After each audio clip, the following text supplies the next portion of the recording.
Alright. I'm like, welcome to the Topic Talk 3 times a week where you give me those topics and you know I'm about to speak. Yo. Alright. What up? We back in Topic Talk. Where, of course, you seek it. I speak it. We about to go ahead and get up in there.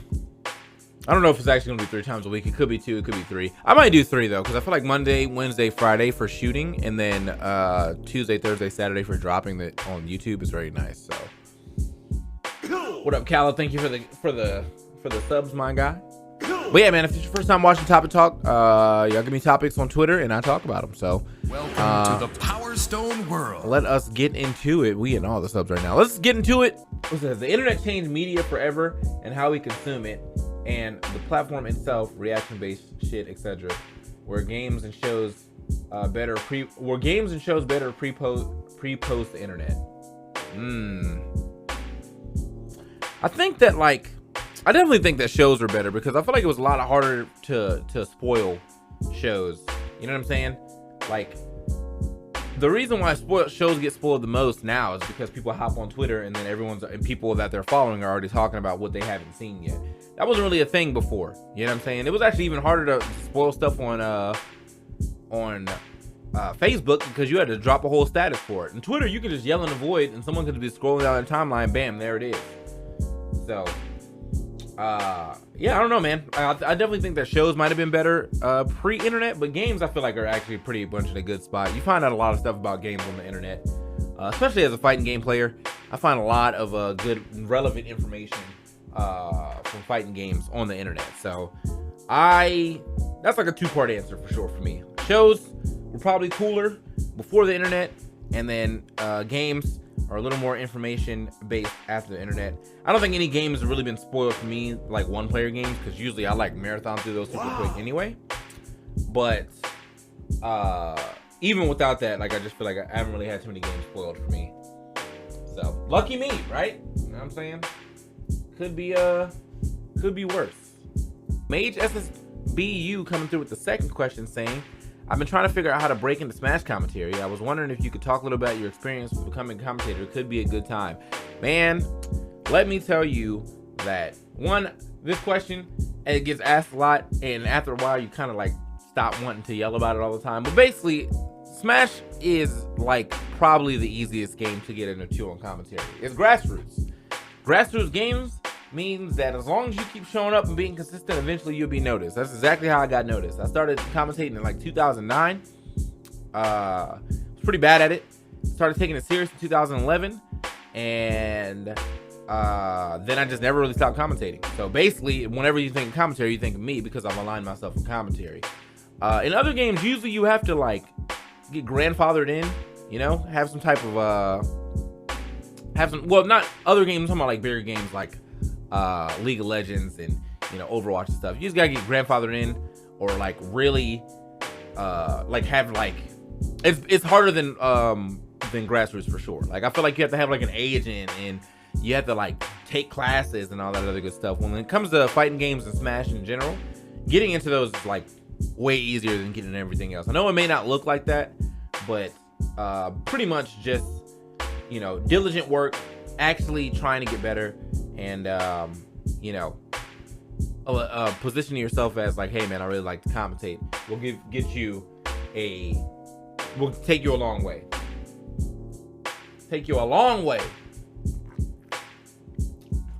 All right, so up next we got Playful Piano saying Playful Piano VGM saying, not sure if this has been a mention yet, but thoughts on U.S. turning local, shifting back to offline but with vaccination requirements, or just vaccine recs for gathering in general like college.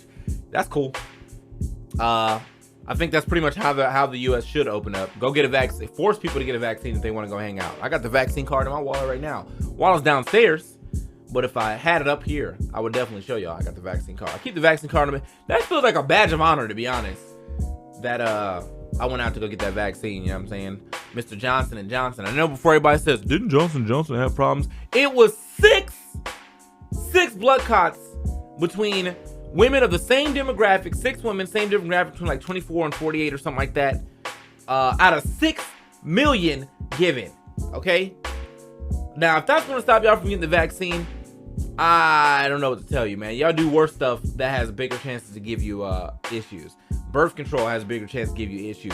Cigarettes have a bigger chance to give you issues. And people are doing that all the time. Not to say that you shouldn't be on birth control. You know, ladies, great time. If there was a male birth control, I would have been taking it. If there was a male birth control that allowed me to shoot blanks, I would have been taking it. However, as I'm saying, the point is, it's not that big of a deal, you know? So if you got the Johnson & Johnson, I wouldn't worry too much about it. You know, I don't think you're going to be the 7th, 8th, or 9th case or whatever.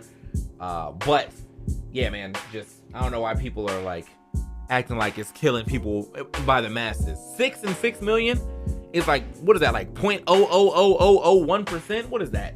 It is 0.0001.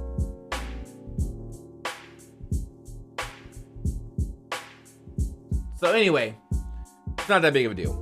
Like, that's all I gotta say about that. Thank you. Up next, we got Neorec coming through saying the Apple Spring event. Actually, something that I have not looked into because I don't really use Apple products outside of the iPad. So let's go ahead and check this out real quick. Here's everything Apple just announced in the new iPad Pros, colorful iMacs, and AirTags, and more. Okay, so. Okay, buddy. You got me. Come on. Apple just held its first product launch event of the year where it announced a new colorful iMac, an updated iPad Pro with 5G and M1 chip that's also used in the company's desktop computers. Apple also announced an AirTag lost device tracking gadget and a refreshed Apple TV 4K with brand new remote. Investors didn't appear to be impressed by the news. Shares of Apple's were down about 2% after the product event wrapped up. Here's some, well, that's rough. Here's some of the highlights, announcements, but scroll down to see more. Apple Card features for teens and families, podcast subscriptions, AirTag lost item finder, a purple iPhone 12, a new Apple TV box and remote, iMacs in 7 colors, and improved iPad Pros. All right, I want to see what this Apple tag is. What is this? Apple announces long-expected lost item tracker called AirTag. Apple announced AirTag calling it an iPhone accessory priced at $29 for one or $99 for four. It will be on stores and shelves on April 30. It uses Apple technology called Find My, which uses a network of iPhones to find lost objects. It's using a technique Apple calls precision finding that is says it's privacy sensitive. I don't know about that.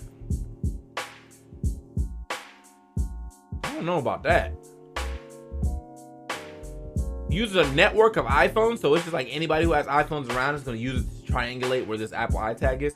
That seems a little invasive, but that seems a little invasive to me. I don't know, man. That sounds a little wild to me.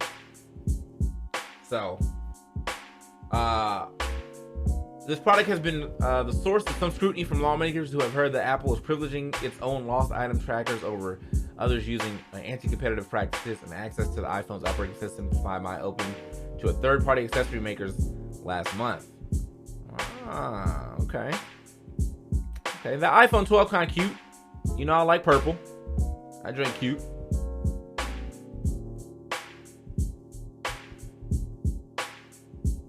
What else is important up in here? Podcast subscriptions, AirTag Finder, new Apple TV, iMac 7 colors, improved iPads. You know what? Let me see what that's about. That's right there. Apple announces updated iPad Pros with chips from desktop computer. Apple said on Tuesday that it will release new high-end iPad Pros that use the company's M1 chip, which is also used in its Mac computers. Previously, iPads used A series chips, which are what powers the company's iPhones. Wow, okay. Apple says it's the most powerful tablet on the market. Okay. Wow, what's the price though? Some models will include 5G support. Apple said the 11-inch model starts at $799 and the 12.9-inch model starts at $10. Bro, if you don't just get a fucking laptop at that point, what? $1,000? $1,100 for a tablet? Man, nah. Nah, bro. Nah, that's not for me.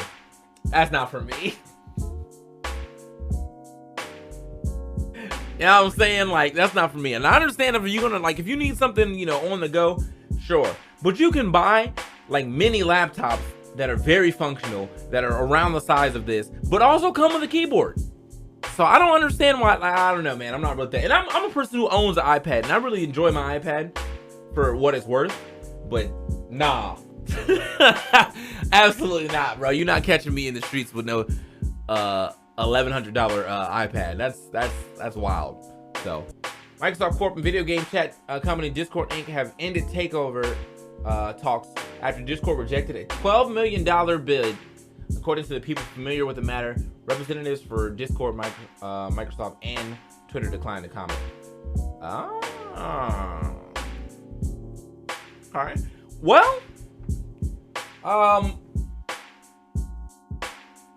mean, honestly, man, good stuff for Discord, bro. Because honestly, I don't know what Microsoft would have did for that. Microsoft has its own thing already within Skype, right?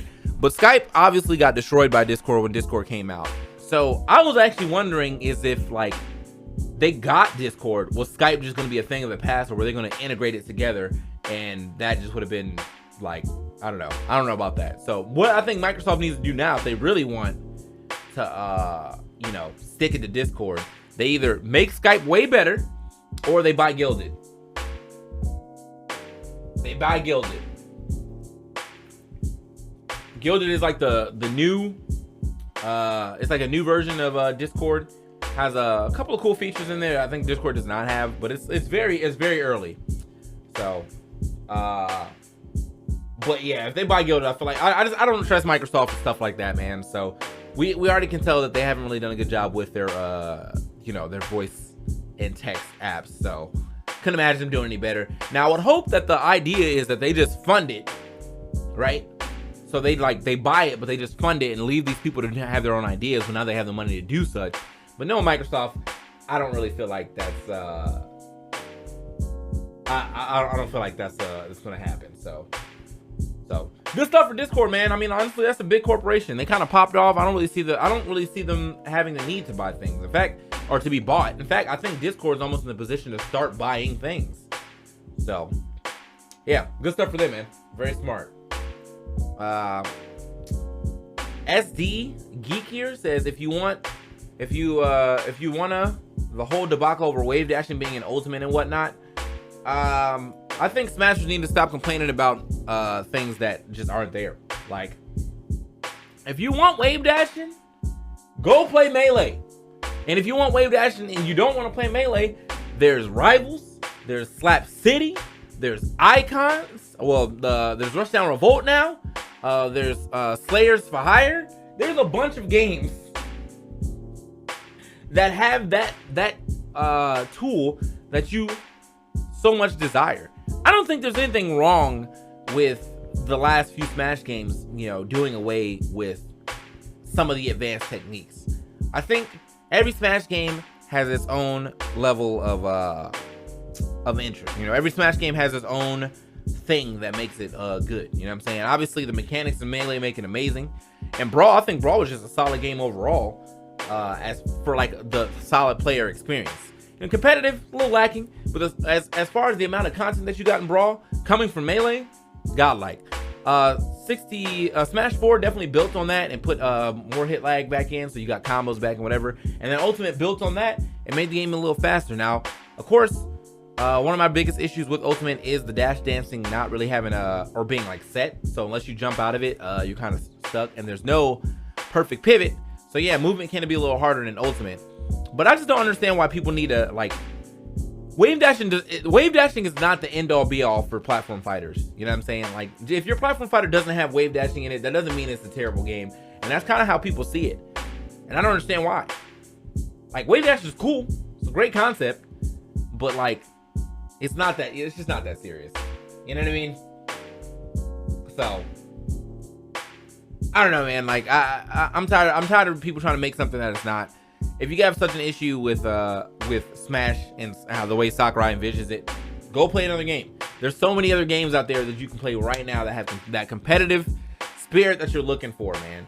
Rivals is definitely one that will, you walk up in there, you can get your ass beat for a little bit, and then eventually you start getting good, hopefully. But if you don't, you know, It is what it is. So, I don't know, man. Like, people just complain and complain. As soon as they put Wavedashing into the game, people are going to complain that it's about something else. So, I take every game for what it is because I just don't have time to be complaining about stuff like that's not going to be fixed or it's not going to be changed. And I'm not going to miraculously just add in Wavedashing like this many years later, you know? It's just weird. Black Magic Lloyd, and one other person actually put this up there, but the AT&T MK11 tournament, which yields videos like this. Let me open this up real quick. Go ahead and pause the beat. Wow, too early. And the amplified as well. Oh, no. Oh, tries to slide into the corner. You can see Shroud is starting to add up. See it, dude? It's starting to add up, bro. Get the man some water right now. Oh, no. Oh, my gosh. You can hold He's it. so He's fit. holding it. Oh, my God. Run for your life. Jump back. Jump Shroud, back. get out of there. Shroud, Get out of there, man. Yeah, this is Don't freak out. Get out of there. It's going to blow. Don't freak out. Oh, no. my God. Shroud is, it's over. It's looking done. Keo's feeling so satisfied right now. I'm going to step on you. Not only were they stepped on, right? But there it is. Damn it. This one was a little sadder because I actually know Elspeth. She's a wonderful human being. Damn it. I can't do anything. Shit. I know it's supposed to be fun. I get it. I shouldn't be crying. But I really can't. Rivals has Wavedashing. This sucks. How do I get out of this, dude? I guess I have to just block. Oh gosh. Oh, horrible. They don't even know how to do a fatality. Damn. This one was kind of sad. Damn, that's ruthless. I guess. That one was sad. So, so basically, this is a tournament that was for, what is that? The tournament was for, wow, that was actually a perfect beat drop right there. Tournament was for 100K, and none of the contestants play MK11 that much. And you can get out the stomp loops, but even a lot of pros get hit by it because it can be aimed left or right, delayed, and is unblockable. So someone found that out and stomped his way to the top.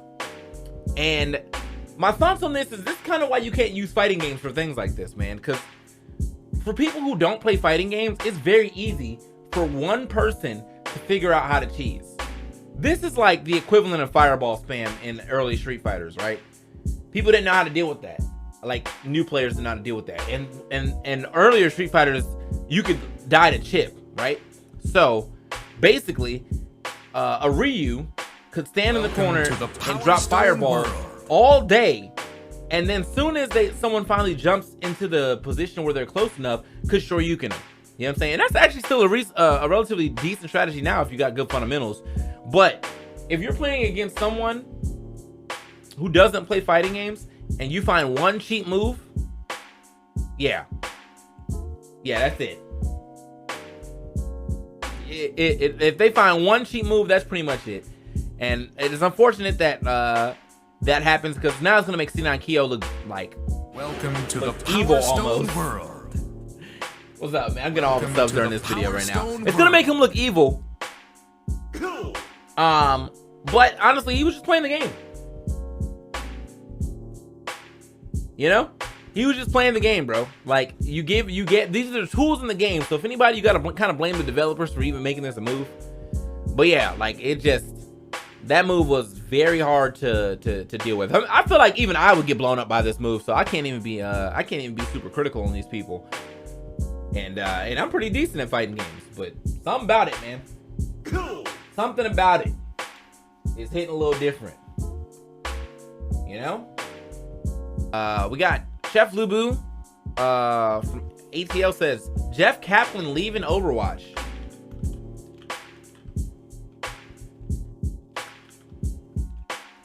Okay. Didn't know that. Overwatch game director Jeff Kaplan leaves Blizzard.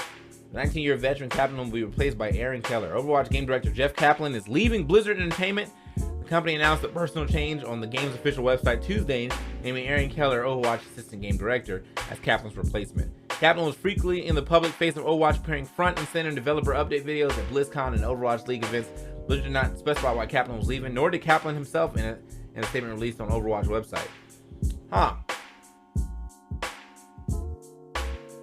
Okay, well, I don't really know how to feel about that, because like if they got the next guy down to like take his spot, that's probably not that big of a deal. It says Overwatch 2 is still a thing. The Kaplan leaving in the midst of Overwatch 2 development on the sequel is continuing at a good pace, Keller said, and he promised more updates soon. So it doesn't seem bad. Maybe there's some creative differences there or something, or maybe he was just, you know, over it. You know, I don't know, but I feel like it may not be that bad of a deal as long as they kind of stay on the straight and narrow. Now, if Keller and Kaplan had varying different ideas, then this could be an issue, and maybe Overwatch 2 could be doomed. Who knows? But we have to wait and see. Wow, 3 high-ranking people left Blizzard overall. Blizzard's having problems. Okay, yeah, all right. It's gonna be a twit longer about Blizzard relatively soon. I don't know when, but it's coming. It's coming, bro. I don't know what's going on in that Blizzard, those Blizzard offices, but it's coming. So, man. All right. So we got 2 more topics, but they're actually one topic combined together. So let me pause the music real quick. The first topic is famous YouTuber EDP caught meeting a 13-year-old. We talked about that last week, right? But now there's a video, right? There's a video where this guy, okay. First of all, this guy sucks. What's up, guys? So the way that he starts this video is basically like, blue shirt guy comes through in the video, right? He comes through, and before he says anything, he already starts shilling his content. I know a lot of y'all are probably new to this channel, so I need everybody to go subscribe real quick. We do videos, like little documentaries like this all the time on people. We travel the country doing this, catching people like EDP. So everybody go subscribe right now. Go subscribe. And if you want to see the full chat messages, so as you move on, they confront EDP. You know, they give him the facts, all that good stuff. This is them confronting him right now. They give him the facts. Like they definitely were like, you were trying to speak to a 13-year-old girl, and he says correct. You know, he. What does EDP mean? Uh-oh. Yeah, it looks like you've eaten looks like you've eaten everything in the world but the pussies. All right, see this guy. You see how he's trying to crack jokes. You see how he's trying to crack jokes? You know what I mean? Was it necessary? Absolutely not. You know what I'm saying? We were coming here to put this man on blast, and there's like 8 million fat jokes in here. Okay, you know what? We're gonna talk to you. And we're trying to talk. because you guys. This second guy. Yeah, I'll stop. I'll stop. We're just here to talk to you. So what was that? So you said. What is the second guy? Okay. The second guy, this dude right here, actually started. By the way, they're not wearing masks, and that's super gross. Shouts to this guy for wearing masks though. Like, he knew what was up. I'll give it up. But the second guy started off great, right? He was bringing up valid points, all this other good stuff, right? But out of nowhere, okay, he brings up the point that, like, you know what they do with people in prison? They help them, they reform them, blah, blah, blah, all this other good stuff. Which is, like, technically true in a prison overseas. Like, when you go to, if you think about prisons overseas, like in Sweden and stuff, those prisons are actually there to, like, reform people. They want people to, like, leave prison and be better. American prisons do not fucking do that, right? You know what I'm saying? So, his first few things, he said some shit like that. Hold on. The benefit of the doubt, because I was a big fan of you, man. I appreciate it, man. I really did. Same here, man. I gave you the benefit of the doubt. They said he was a big fan while he roasted him the entire time. Not her age. Well, that's why we're here, to ask you what goes through your mind, because we don't really understand it. Right. You're out here today, and you proved everybody's point. Right. That they're not they're not wrong. You're the person who's wrong. You can go on your live stream and say to your 15-year-old dick riders, literally or figuratively. Oh yeah, that's another good point. What's your audience age range? Audience They was coming at him, his neck. But anyway, so this dude says, you know, they give him reform. And then later in the video, when he talks about jail again, he's like, do you know what they will do to you in jail? So like, he contradicted himself immediately. He was like, EDP, if you go to jail, they'll help you out, all that good stuff. And then immediately after that, contradicts himself and says, EDP, if you go to jail, they're going to drop the soap on your ass, bro. They're going to hit you with the drop the soap. And I was like, oh my God, this guy. So it's a lot of kids. It's just a dude. Come on, man. That, what do you call it? That's it's just a terrible video, man. You were gonna throw this girl in your dungeon, handcuff her? Dude, I wasn't. Okay, that's right. Kidnapping. Now, I will give you the benefit of the doubt and say that's not practical. However, that's a fantasy, correct? Yes or no? Correct. Dude, but that's even if it's a fantasy, yeah. That's disturbing. That goes through your mind. Right, a dungeon. I just now noticed, we talked about this yesterday. This guy's he's repping a University of Raspberry shirt, and he said this is not publicity once, but track and field. Come on, bro. You want me to believe this guy ran track and field? All right. A dungeon, dude. This is a whole nother level of creep. Absolutely, man. Because you know, all right, we've done this hundreds of times. You're one of the creepiest. This is super creepy. Right. This guy's voice kills me though. So, you lost a little bit, but you didn't take a hit or anything. And so they basically, I have a phone, a pen in my pocket, right? They basically told him, we're gonna call the police. You threatened the 13-year-old? I did. What did I do? Then he start crying, bro. You help, dude, because you're not gonna get help. Hold on. Then he just leaves. I suggest you stay here because everybody knows who you are, right? Right. You better just get yourself some help right here, right now. This guy, man. This guy. So anyway, that video comes out, right? But then it comes out that the guy, he's a creep himself. The blue shirt guy is ass. So that didn't even help the case, bro. Look at this.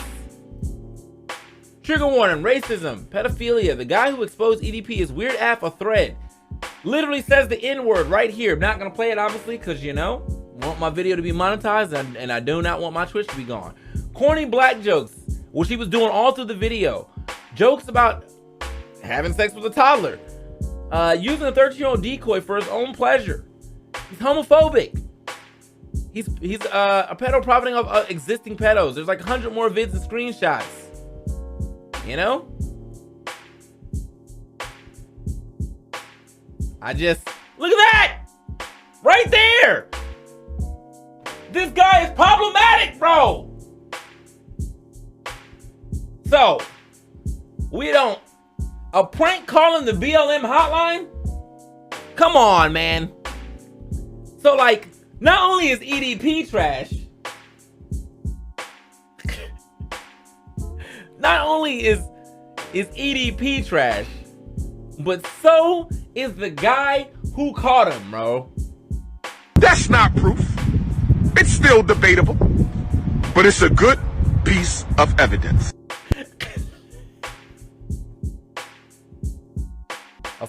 Predator approacher Alex assaults someone and then gets scared. Okay. This guy ain't it, man. So anybody else could have done this video over EDP, but not him. You know, you can't cast stones in glass houses, basically.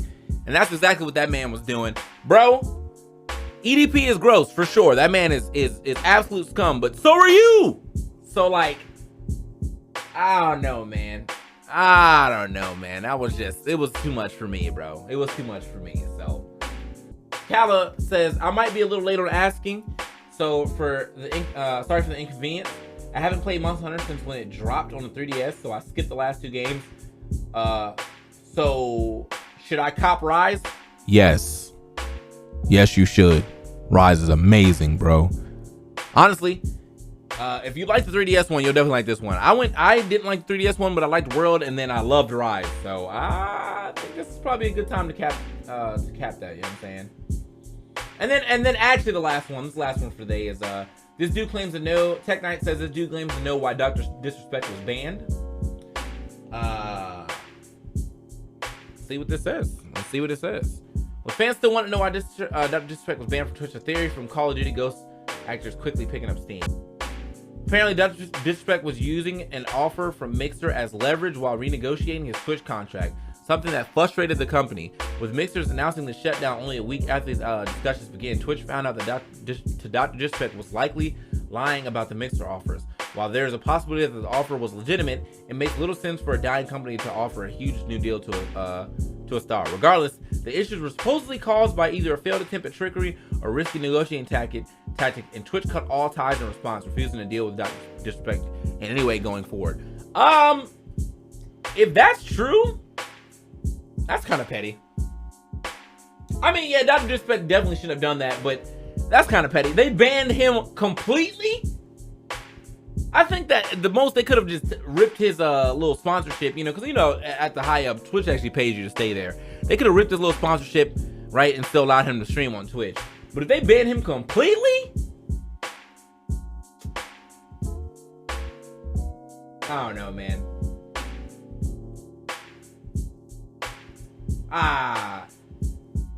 That's a little wild for me, bro. But if that's true, man, Dr. Disrespect, you definitely played yourself.